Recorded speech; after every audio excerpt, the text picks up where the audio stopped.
Diyan, congratulations sa na-qualify ka sa Paris Olympics. Siguro sa mga nag-qualify, no, medyo ikaw pa medyo hindi pa ganong kilala. Vanessa Sarno medyo kilala na siya. Pati si Iron Ando bilang nag-Olympics na siya last time. Pero siguro sa mga hindi pa nakakilala, sino ba si John Finis?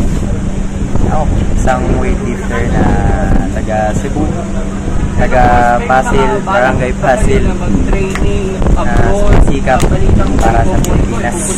Paano ka nagsimula sa weightlifter? Ano po? Tingnan nyo lang sa kapatid. Kasi isang kapatid ko weightlifter. Tingnan nyo sa mga gamit lang, mga gamit. Bago siya, galing siya National Batang Pinoy, and then ano na ako, magulat na lang ako may bagong gamit. Yan. Kasi mahirap tayo. Mga ilang taon ka pala nung nag-start ka? 15 years. So I'm 15 years old din. Pasok ako 16 sa 2014 sa Marikina, Beijing. Philippine na ako. Tapos nabanggit mo kanina na binuhay mo yung sarili mo ng bata. Ano yung parang kwentuhan mo lang kami ng experience na yun. Okay, first Olympics. Sa experience ko, sa Paris. Ano ba?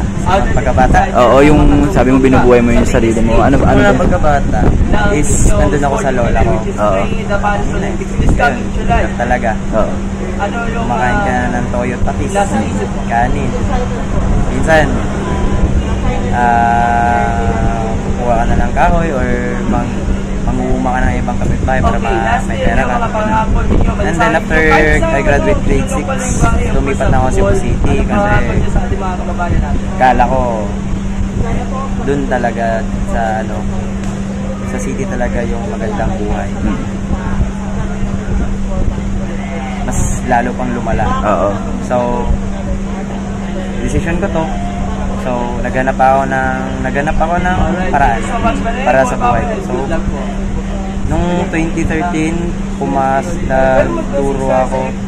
papaturo ako sa asawa ng kapatid ko kasi weightlifter siya, national building.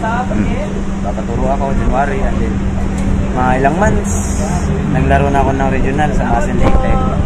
Then ilang months din national Batang Pinoy. Nag-gold ako. Ayun, after next year, Marikina, hindi 5th lang, napasok ako sa national. Pero yung sinasabi mo nagpunta ka ng Cebu, so basically solo ka na nun? Or actually, nandun yung nanay-tatay ko. Kaso wala pa rin. Pero so, anong may mga ginagawa ka bang trabaho nun? Nag-ano ako, nag-utos-utos sa ibang tao. Hanap ka, pupunta ka na ibang tao, ganun, may utos lang. Basically, parang nagpapaboy, ganun. Oo, ganun. Okay, ano na lang, how do you plan to sustain yung ganung performance? And you can give yourself a fighting chance na makapag-podium sa Paris? Sa akin lang is maganda yung maayos na yung injuries ko.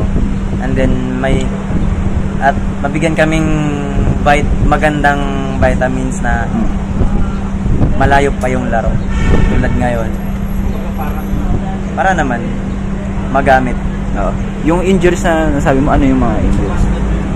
Ito para siyang sciatica na ugat na naipit sa muscle sa left shoulder. Ano na nga, yung mag-train kayo under Coach Gao, ano lang siguro masasabi mo sa na yung nag-coach kay Heidi na makapag-goal?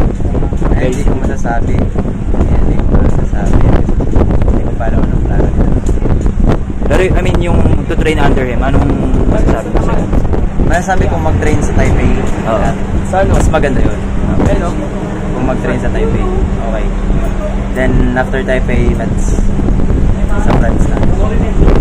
Mas maganda yun kaysa dito lang. Kung dito ka, kasi mas okay siya kung iba-ibang environment nakikita mo, may malaking nagbubuhat, ganun.